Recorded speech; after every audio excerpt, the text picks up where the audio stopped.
I've just gone around the corner so that I can hear you, because the loud noise is coming out of the protest that's just taking place outside of number 10 Downing Street.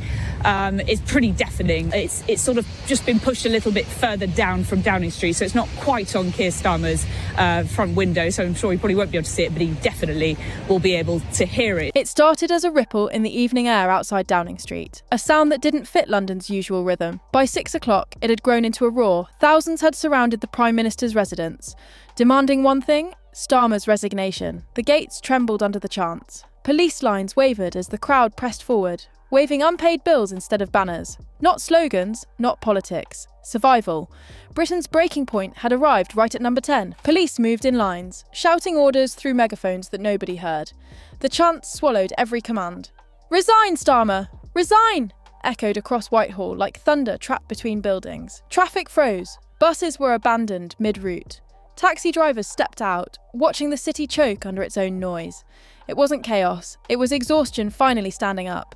For months, Britain had whispered about frustration. Tonight it shouted. Every face in that crowd looked worn, not angry for politics, but tired from survival. Parents carried children wrapped in blankets. Pensioners leaned on walking sticks but refused to leave. Office workers, still in ties, held signs scrawled in marker pens. They weren't protesters in the old sense.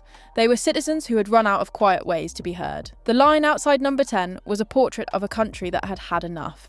Each person there carried the same expression: disbelief that it had come to this. The gates that once symbolised power now looked like a cage keeping leadership away from its people. The sound of chanting rolled like a wave. Steady, relentless, impossible to ignore. Britain's patience broke under the weight of its own bills. It didn't break in anger. It broke in exhaustion, the kind that grows when words like temporary hardship and transition period become a way of life.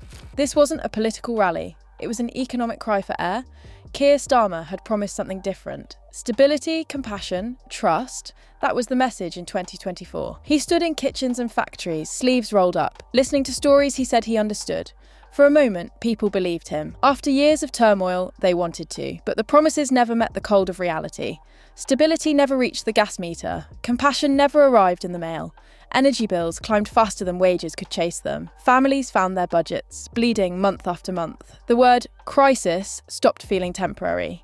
It became normal. Starmer's ministers spoke of climate commitments and economic discipline, but those words couldn't heat a living room. His defence was always the same: necessary sacrifice. Those two words followed him everywhere, haunting every interview, every speech. Necessary for whom? That's the question echoing through London tonight. Because for millions, the sacrifice isn't shared. It's one-sided. The powerful still travel with chauffeurs and heated offices. The working class still counts coins to boil a kettle. The divide is no longer invisible. It's visible in every lightless window across Britain. When the government called it progress, people called it cruelty. You can't rebuild trust when warmth becomes a privilege. Every family forced to choose between food and heat became proof of betrayal. The compassion once promised turned out to be conditional. The leadership that claimed to listen stopped hearing. Tonight's protests are not about a single policy. They're about everything that built up behind it. Every ignored warning, every unpaid bill, every quiet humiliation. Britain didn't erupt overnight. It reached a limit. That's what breaks governments. Not rage, but realisation. The understanding that the people at the top are living in a different country entirely. You can see it in the faces leading this march. Nurses are still in their scrubs, leaving shifts that never end. Pensioners who worked 4 decades now are standing in the cold because their heating costs more than their pension. Small business owners who locked their doors for the last time this month. They came not as activists, but as survivors of a policy experiment gone wrong. For 2 years, they were told the pain was temporary. Those better days were just ahead. But rent didn't wait. Bills didn't wait. Reality didn't wait. Now neither do they. The crowd stretches down Whitehall like a living timeline of every broken promise. The message is clear and brutal: enough. The chants don't stop. The energy doesn't fade. There are no microphones, no leaders giving speeches, only voices, thousands of them, blending into one collective demand. It isn't about party politics anymore. It's about fairness, about life becoming unaffordable while government debates remain theoretical. Behind those iron gates, officials watch from windows, blinds half drawn. They know what this means. Crowds this size don't gather by accident. They gather when people have nothing left to lose. Britain's streets are not foreign to protest. But this one feels different. There's no celebration, no music, no slogans about hope, only the raw sound of struggle. Downing Street tonight feels less like a seat of power and more like a courtroom, and the verdict is being delivered outside. Ordinary citizens are the jury, and their message is final. The leadership has failed its test of empathy.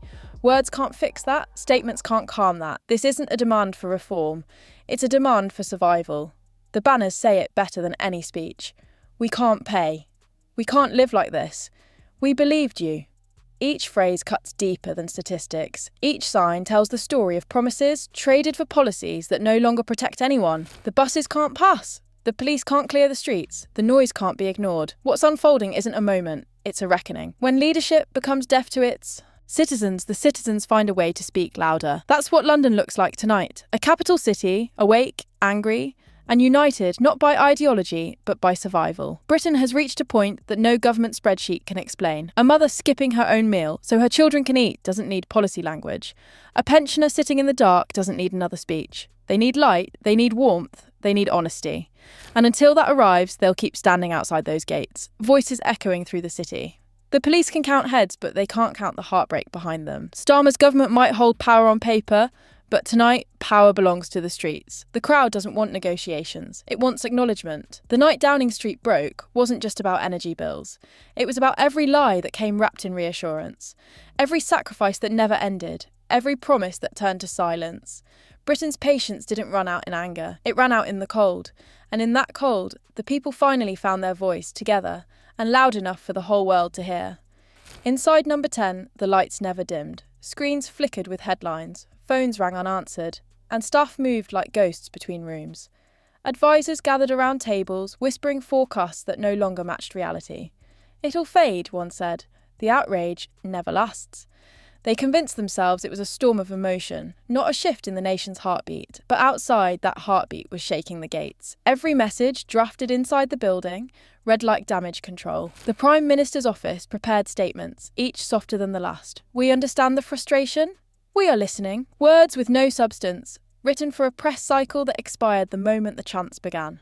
To the people in the crowd, those words were currency that no longer held value. Officials called the protesters misinformed. They said social media had exaggerated the crisis. They cited studies, briefings, graphs, anything but the real lives behind the data. In the same breath, ministers spoke about energy efficiency, while heating their own offices to comfort levels ordinary citizens could no longer afford. The divide was visible even in tone, detached, academics, heartless. Numbers don't lie, though politicians often try to. Fuel poverty rose 75% in 2 years. 14% of British households spend more than 10% of their income just to stay warm. For every press release, there were 1,000 kitchens sitting in silence, breath visible in the cold air.